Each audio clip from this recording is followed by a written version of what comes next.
ตรงช่วงนี้ลงมาครับ2-1ได้เอาออกไปยังไงอยู่ดิ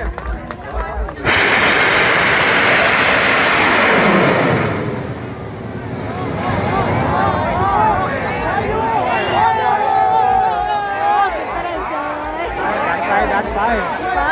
เจ้าปูบันเด็กไปได้ไงโอ้ยลงแล้วลงแล้วโอ้ยลงไปเลยเนาะตกใส่เนาะสร้างไฟยืน300โอ้ยตกใส่เนาะว่ะสร้าง60ไฟให้เราดิเนาะ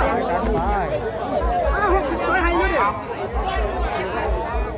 โอ้ยตกใส่เนาะไปบอกว่าเลยนะ3-5อย่าทีทิ้งนะแล้วมองมา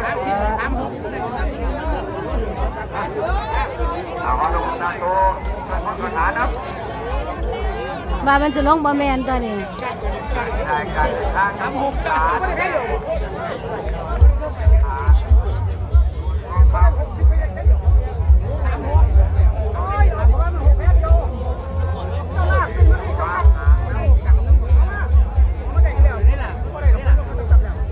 ว่าแมนจะลงบ่แมนตัวละเนาะ